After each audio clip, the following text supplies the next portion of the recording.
Hello students, welcome back to Shubham lecturer channel. तो student, इस video में हम क्लास 12 फिजिक्स एनसीईआरटी के 4 बहुत ही महत्वपूर्ण अतिलघुत्तरीय प्रश्न उत्तर को समझेंगे।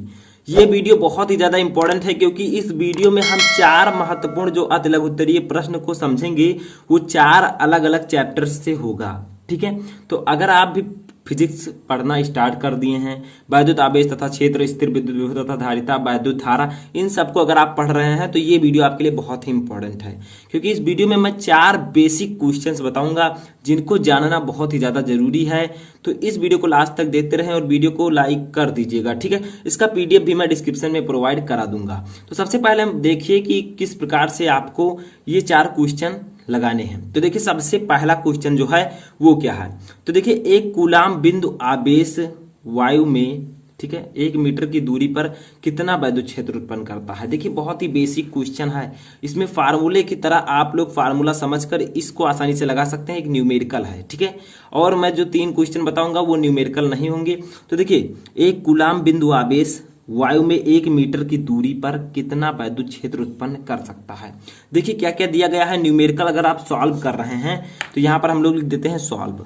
ठीक है, तो न्यूमेरिकल सॉल्व कर रहे हैं तो सबसे पहले आप ये लिखिए कि क्या क्या इसमें दिया गया है। तो सबसे पहले आवेश दिया गया है क्यों, ठीक है, वो कितना दिया गया है, और उसके बाद में क्या दिया गया है, 1 मीटर की दूरी आर दी गई है। उसके बाद में क्या निकालना है, हमें वैद्युत क्षेत्र की तीव्रता निकालना है। ठीक है, तो सबसे पहले क्यू कितना दिया गया है, 1 कूलाम, तो लिख देते हैं 1 कूलाम। ठीक है, आर कितना दिया गया है, 1 मीटर। ये मैं छोटे मोटे क्वेश्चंस बता रहा हूं, जो बड़े क्वेश्चंस हैं वो मैं ऑलरेडी आपको पढ़ा भी चुका हूं और जो बचे हैं उनको भी मैं जल्द ही पढ़ाऊंगा। ठीक है, तो पहले इसको समझ लीजिए बेसिक जानकारी, क्योंकि आप अभी स्टार्टिंग फेज में हैं, आपने स्टार्ट किया है पढ़ना, तो इसको जानना बहुत ही जरूरी है। तो देखिए, आवेश दिया गया है 1 कूलाम और दूरी दी गई है 1 मीटर। अब निकालना है हमें वैद्युत क्षेत्र। तो वैद्युत क्षेत्र की तीव्रता हमें यहाँ पर निकालनी है, जो कि हमें पता करना है। इसके लिए एक फार्मूला मैंने आप लोगों को बताया था। क्या था वो फार्मूला, इसको जरूर देखिए, बहुत ही इंपॉर्टेंट फार्मूला है। E बराबर 1/1/4πε0 इंटू Q अपान R स्क्वायर। ये किसका फार्मूला होता है, ये होता है किसी बिंदु आवेश के कारण विद्युत क्षेत्र की तीव्रता। बिंदु आवेश के कारण किसी बिंदु पर विद्युत क्षेत्र की तीव्रता का ये फार्मूला है। ठीक है, तो 1 कूलाम आवेश के कारण हमें R मीटर की दूरी पर स्थित आवेश की तीव्रता ज्ञात करनी है। ठीक है, तो इस फार्मूले का हम लोग यूज करेंगे। इसका डेरिवेशन भी मैं करा चुका हूं। अब देखिए क्या हमें करना है, इधर मैं लगा देता हूं थोड़ा सा। ठीक है, तो 1/4πε0 जो पूरी इसकी वैल्यू होती है वो होती है 9 × 10⁻9। ठीक है, ये इसकी वैल्यू होती है, याद रखिएगा, बहुत ही इंपॉर्टेंट है। इंटू क्यू कितना दिया गया है, आवेश है 1 कूलाम, तो 1 लिख देते हैं, अपान दूरी कितनी है 1 मीटर, तो इसका स्क्वायर। ठीक है, अब सिंपली आप लोग समझिए, मैं इधर कर देता हूं। ठीक है, तो E = कितना आ जाएगा, 9 × 10⁻9 ऐसे रहेगा। ठीक है, इंटू 1 है और नीचे 1 का स्क्वायर करेंगे तो 1 ही आएगा, यानी कि सिंपली 1 लिख देंगे। ठीक है, अब लास्ट में जो आपका विद्युत क्षेत्र आ जाएगा E = वो आ जाएगा सिंपली 9 × 10⁻9, और वैद्युत क्षेत्र की तीव्रता का मात्रक होता है न्यूटन प्रति कूलाम, न्यूटन प्रति कूलाम। ठीक है, तो ये आपका आ जाएगा आंसर। तो समझ में आया, बहुत ही सिंपल था। 1 कूलाम आवेश दिया गया था, 1 मीटर की दूरी थी। यहाँ पर 2 कूलाम आवेश 4 मीटर की दूरी भी दी जा सकती है। तो फार्मूला याद रखिए, फार्मूला बहुत ही इंपॉर्टेंट है, बेसिक फार्मूला है, तो इसको याद रखिए, आपका न्यूमेरिकल सॉल्व हो जाएगा। ठीक है, तो समझ में आया, यहाँ पर 1 का स्क्वायर 1 होगा, ये आपका 9 × 10⁻9 आंसर आ जाएगा। देखते हैं अपना दूसरा क्वेश्चन, जो कि है स्थिर विद्युत विभव तथा धारिता चैप्टर से। तो देखिए, दूसरा क्वेश्चन क्या है कि क्या 2 समविभव पृष्ठ परस्पर काट सकते हैं, यानी कि क्या 2 समविभव पृष्ठ परस्पर एक दूसरे को काट सकते हैं, इसे समझाइए। तो इसका सिंपल सा आंसर देना है आपको इस भाषा में, जो कि मैंने यहाँ पर लिखा है। ठीक है, 2 समविभव पृष्ठ, समविभव पृष्ठ क्या होता है आपको पता होगा तो बहुत अच्छी बात है, नहीं पता तो इसे मैं ऑलरेडी पढ़ा चुका हूँ, लिंक आपको डिस्क्रिप्शन में मिल जाएगा। तो देखिए, क्या 2 समविभव पृष्ठ परस्पर काट सकते हैं, तो इसका सही आंसर होगा नहीं। ये तो एक वर्ड का आंसर होगा, पर क्यों नहीं, ऐसा पूछा जा सकता है आपसे। देखिए, इसका कारण क्या होगा कि समविभव पृष्ठ वैद्युत क्षेत्र के लंबवत होता है। जो समविभव पृष्ठ होता है वो वैद्युत क्षेत्र जो आपका ई होता है उसके लंबवत होता है। ठीक है, 90 डिग्री के कोण पर।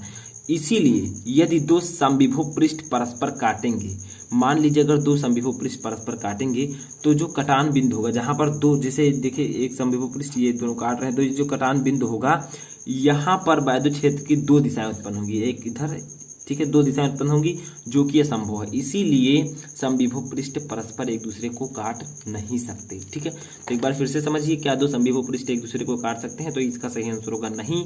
क्यों नहीं? क्योंकि समविभव पृष्ठ वैद्युत क्षेत्र के लंबवत होता है। ठीक है, और यदि दो समविभव पृष्ठ परस्पर काटेंगे तो कटान बिंदु पर वैद्युत क्षेत्र की दो दिशाएं उत्पन्न होंगी जो कि असंभव है। ठीक है, तो ये आपका दूसरा क्वेश्चन था। चलिए तीसरा क्वेश्चन अपना देख लेते हैं। तो देखिए ये जो दो क्वेश्चन है बहुत ही ज़्यादा बेसिक हैं। ये एक लाइन, एक वर्ड, यानी कि एक लीनियर क्वेश्चन है, वन लीनियर क्वेश्चन, यानी कि इसका आंसर आप एक लाइन में दे सकते हैं। देखिए क्या है, यदि आवेशित संधारित्र की प्लेटों के बीच की दूरी को कम कर दिया जाए, यानी कि जो आवेशित संधारित्र है उसके अगर दो प्लेटों के बीच की दूरी को कम कर दिया जाए तो उनके बीच विभवांतर पर क्या प्रभाव पड़ेगा। ठीक है, अगर संधारित्र की प्लेटों के बीच की दूरी जो होती है उसको कम कर दिया जाए तो उनके बीच विभवांतर पर क्या प्रभाव पड़ेगा, जो विभव होगा उस पर क्या प्रभाव पड़ेगा। तो ये अगर जो है आप प्लेटों के बीच की दूरी कम करेंगे तो उसका विभवांतर भी क्या हो जाएगा, कम हो जाएगा। ठीक है, तो यहाँ पर लिख देते हैं विभवांतर कम हो जाएगा। समझ में आया, कम हो जाएगा, तो ये इसका सही आंसर होगा। यदि आवेशित संधारित्र की प्लेटों के बीच की दूरी को कम कर दिया जाएगा तो उनके बीच जो विभवांतर होगा वो क्या हो जाएगा, कम हो जाएगा। ठीक है, तो इसका ये सही आंसर होगा। समझ में आया, ये सिंपल सा क्वेश्चन है, सिंपल सा आंसर। उसके बाद में चौथा क्वेश्चन देखिए। अब यहाँ पर जो आपका तीसरा क्वेश्चन है इस प्रकार से भी पूछा जा सकता है कि यदि आवेशित संधारित्र की प्लेटों के बीच की दूरी को बढ़ा दिया जाए तो उनके बीच विभवांतर पर क्या प्रभाव पड़ेगा।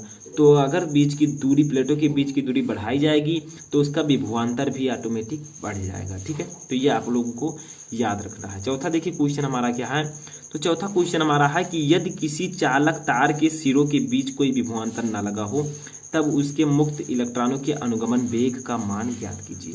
यानी कि यदि कोई किसी चालक तार है, कोई चालक तार है, उसके सिरों के बीच कोई भी विभवांतर नहीं लगाया गया है। ठीक है, तो उनके बीच अनुगमन वेग जो वीडी होता है, वीडी क्या है, अनुगमन वेग, अनुगमन वेग को हम वीडी से डिनोट करते हैं। ठीक है, इसका मैं एक स्पेशल वीडियो बना चुका हूं कि अनुगमन वेग क्या होता है, तो उसका भी लिंक मैं डिस्क्रिप्शन में दे दूंगा, जाकर देख लीजिएगा। ठीक है, तो यहाँ पर कहा जा रहा है कि मान लीजिए कोई चालक है जिसके सिरों के बीच कोई विभवांतर नहीं है, तो उसमें मुक्त इलेक्ट्रॉनों का अनुगमन वेग का मान कितना होगा। तो इसका एक सिंपल सा आंसर होगा है, क्या होता है, शून्य। ठीक है, अगर किसी चालक के सिरों के बीच विभवांतर नहीं लगा होगा तो उनके मुक्त इलेक्ट्रॉनों के अनुगमन वेग का मान शून्य होगा। ठीक है, क्योंकि कोई विभवांतर नहीं है, तो जब विभवांतर नहीं होगा तो उसमें जो इलेक्ट्रॉन होंगे वो गति नहीं करेंगे। जब गति नहीं करेंगे तो इलेक्ट्रॉन जब गति नहीं करेंगे तो उनका कोई वेग नहीं होगा। ठीक है, तो इसीलिए इसका अनुगमन वेग भी शून्य होगा। तो ये थे आपके टॉप 4 इंपॉर्टेंट क्वेश्चन जो कि मैंने आपको 3 अलग अलग चैप्टर्स से बताए हैं। ठीक है, तो ये आई होप कि आपको वीडियो अच्छा लगा होगा। ऐसे वीडियो अगर आप चाहते हैं तो इस चैनल को सब्सक्राइब कर लें, वीडियो को लाइक कर दें, और अगर कोई भी सुझाव आप देना चाहते हैं या किसी भी टॉपिक पर वीडियो चाहते हैं तो आप मुझे कमेंट में बता सकते हैं, मैं उस टॉपिक पर वीडियो बनाने की कोशिश करूँगा। ठीक है, तो इस वीडियो में फिलहाल इतना ही। अच्छा लगा होगा तो लाइक ज़रूर कीजिएगा।